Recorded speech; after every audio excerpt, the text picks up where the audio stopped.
The National Treasury and Economic Planning Cabinet Secretary Njuguna Ndung'u has raised alarm over dire economic situation currently prevailing in the country and warned Kenyans to brace themselves for tough economic times ahead.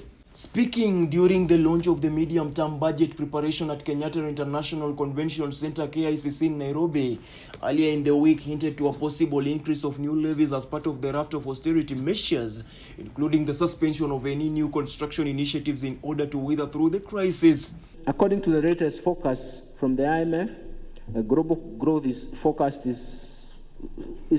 likely to be very slow, or is forecast to be slow at about 3.2%.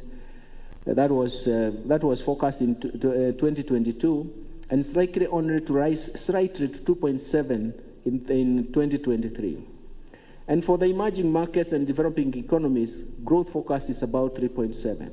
Advanced economies growth is forecast to be around 1%. The euro area growth is projected to be about 0.5%. China's economy is forecast to grow at about 4.4%.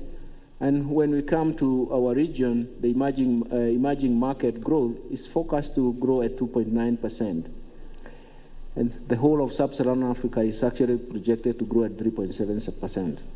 So essentially, you can see how constrained growth is. The remarks come at a time when Kenyans are facing tough economic times, with energy and food costs soaring amid high inflation. The CS observed that policy measures will be adopted to bring on board additional revenue as government looks forward to expanding the tax base, a move set to raid the earnings of workers, companies and businesses that have up to now been outside the tax bracket so as to achieve the milestone. According to the CS, the plan for the 2023-2024 budget, which started in fourth quarter of 2022, is expected to intensify as the government targets an affordable budget while aligning spending to its agenda on key growth areas. The National Treasury CS stated that over 900 billion shillings rising wage bill continues to be a big obstacle for the budget-making office of Parliament and the National Treasury, as he called on legislators and executive action to reduce the cost at both the national and county levels.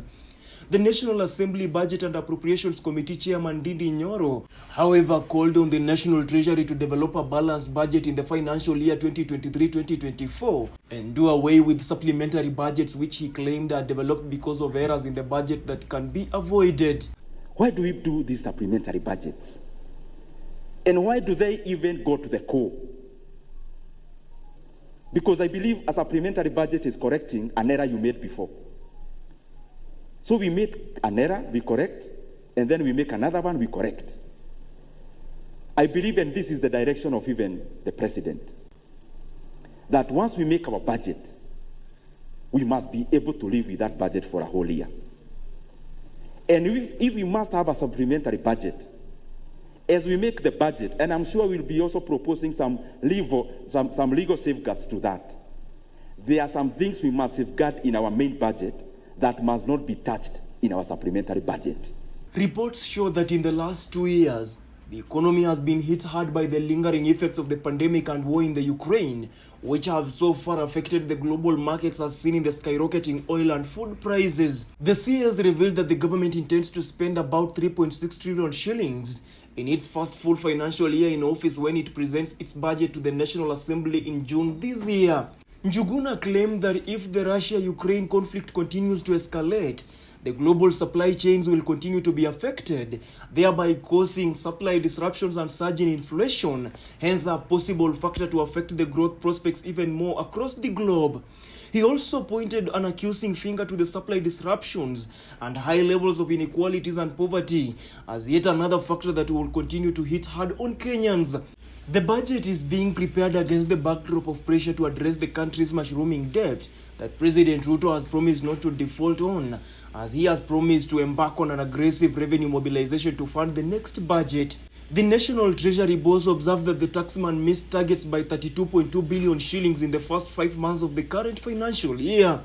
The CS has called upon county governments to put in place measures to increase their revenue collections by optimizing on-source revenue collection, adhere to fiscal responsibility principles and clear pending bills.